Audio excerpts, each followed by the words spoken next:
हाग्रामाया दा लामा गोथेनाय आरो माने मा बिथिं गैयैजों लोगोसे खुख्रि खाना नांनाय सासे सुबुं बायदि बिथाङाथ' सासे खिब्रमासो माने ओरैबायदि खिब्रमा जे कास्टम बसुमतारी ना बिना कास्टम बसुमतारीजों रुजुजानाय बर' समाजाव मानसियानो गैया। जोंनि बेनिफिसारिफोरनि जथुमा आरो बेनिफिसारिफोरनि जे ससिय' इक'नमिक सांग्रांथि हाबाफारि बे हाबाफारिखौ जोङो 40टा समस्थियावनो सरकारि भाबै जोंनि मानगेदेसि प्रमद बर' बिथांनि दैदेननाय आरो बिथांनि बिथोन बायदियै जोङो खामानिखौ मावगासिनो दङ। खोब गोजोननाय मोन्दों दिनै जोंनि बिटिसि ओनसोलाव हिन्दु मुसलमान ख्रिस्टियान सिख खुनु मोनसे डिफारेन्स गैयै मोनसे समाज गायसननो हादों। गासैबो जाथि जनगोष्ठीया खौसे जानानै ज' जाजाय मोनसे अल्टारनेटिभ वे गावनि राव हारिमु थुनलाइ आसार खान्थिखौ फोथांना लाखिनाय बासायनाय आरो हारि जौगाहोनायनि थाखाय प्रमद बर' बिथांनि दैदेननायाव UPPL सरकारखौनो बेस्ट वे होननानै बेस्ट अपसन होननानै सायख'ना लादों। बे जोंनि थाखाय खोब बाख्नायथावना बाथ्रा आरो नोंथांमोननि मिडियाखौ धन्यबाद होदों। जोंनि समाजाव गोजोन आब्रुथि गायसननायाव गासैबो जाथि जनगोष्ठीखौ दैदेननायाव आखाइजों आखाइ हमलायनानै सिगांनायाव नोंथांमोना जे दा जों दिनै रायजो राजाफोरनिसिम मोनसे मा होनो मेसेज हरदों बे जोंनि थाखाय बाख्नायथाव बाथ्रा। चन्दन बिथां फैबाय, बिदा गेदेर चन्दना गैला, खाम्फा बरगयारी गैला, गोबां दैदेनगिरि गैला आरो नैबे साननैसो उनाव BPFनि माने बिराद गिदिर लिडारा लास्ट अपेन जों दरजा खेवनानै दोनदों, हाबबोसिगोन। गतिके हाग्रामाया दा लामा गोथेनाय आरो माने मा बिथिं गैयैजों लोगोसे खुख्रि खाना नांनाय सासे सुबुं बायदि मस्ट वेलकाम। मानोना आंबो आंनि बिसिखौ जुदि चिफ सारा जोंनि हाइकमान्डआ गनायथि होयोब्ला हाग्रामानि एगेन्स्टै देबेरगावआव आंनि बिसिखौ हरनो नागिरदों।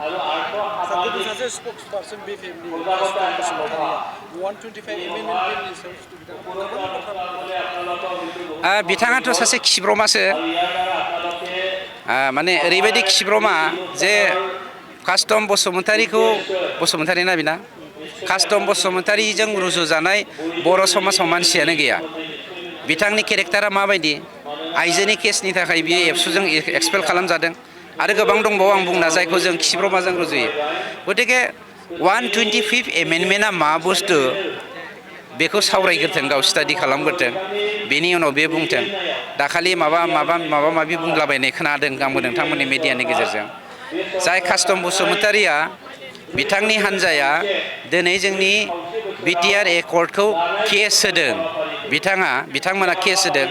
बिथांमोना बे 125नि सोमोन्दै गहपुराव थांनानै बाथ्रा बुंहैथोंलाय।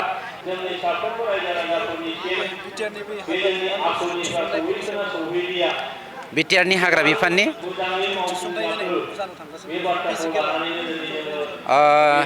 गाबोननिफ्राय लानानै 11 तारिखसिम जोंना फिजिकेल टेस्ट जागोन।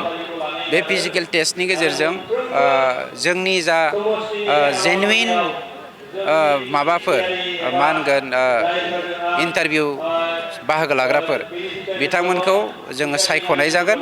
बेवहाय खुनु माइगाब जुजाय जानाय नङा। जाय जेनुइनलि पास जागोन बेनो साख्रिखौ मोनगोन। गतिके थांनाय 4 बोसोराव मानगेदेसि प्रमद बर' बिथांनि दैदेननायाव फ्राय 8,000 मानसिनो जोङो साख्रि होनो हाबाय। बेयो जेनुइनलि होदों, एखेबारे क्लिन जादों। बेवहाय रावनोबो जों गरसेबो थाखा जोङो गारहोनानै खोमानानै न'खरनि धन सम्पति फाननानै साख्रि होआखै। बिराद मोजां जादों। गतिके बेबो जागोन।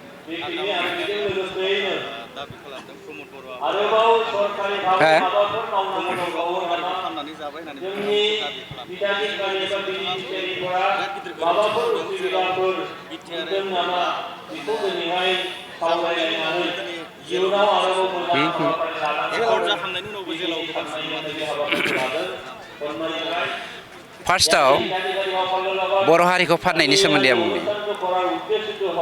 हाग्रामाया बर' हारिखौ फानदों ना जोंनि प्रमद बर' बिथाङा बर' हारिखौ फानदों नोंथांमोना बिजिरना नाय। 2020 मायथाइनि 15 डिसेम्बराव जों जेब्ला सरकारखौ दायो मानगेदेर प्रमद बर' बिथांनि दैदेननायाव बिथाङा सोरनि आथिंखौ हमहैदोंमोन?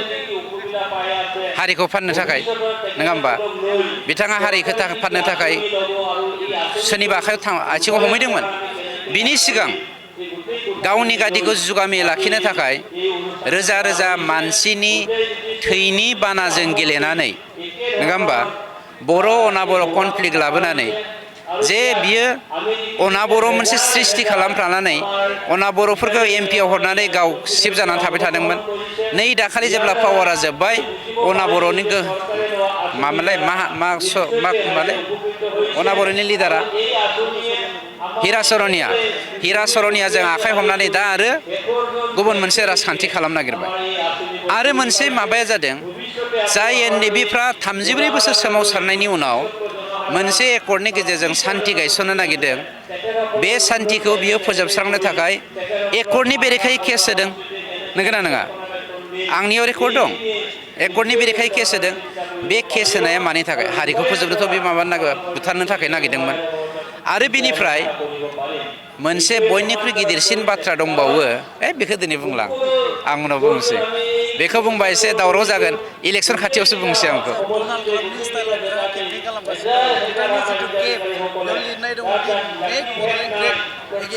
मा होनदों make Bodoland great again make Bodoland great again destroy Bodoland again होननाय मोनसेसो जादों बेना मानोना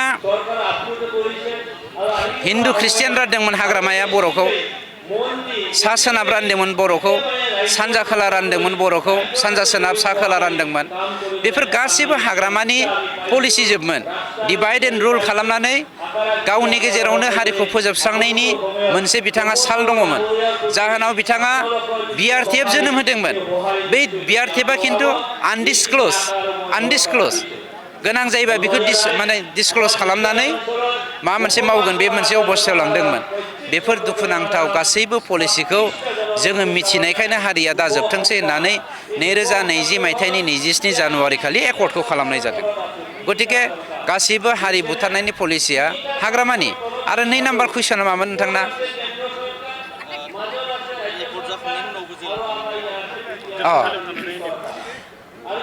हाग्रामानि केसानो दाबो जोबाखै बिएलटिनि समनि केसानो दाबो जोबाखै एनडिएफबिखौ फोजोबनायनि थांखिजों गभर्नमेन्ट अफ आसामा गभर्नमेन्ट अफ इन्डियाया बै समाव हाग्रामाखौ बेलसो होना दोनदों मिथिबाय हाग्रामानि केसा दाबो जोबाखै जिखुनु मुहुर्तआवनो दानो हाग्रामाया जेल जानो हागौ माबा मोनसे गोरोन्थि मावब्लानो गोरोन्थियाथ' मावगासिनो दं बेखौ निमाहासो होबाय दङ हाग्रामानि सायाव जोंहा बहुद केस होनांगौ दङ खिन्थु बेबो जोंनि बर' फिसा जों बेनि थाखायनो केसखौ होआखै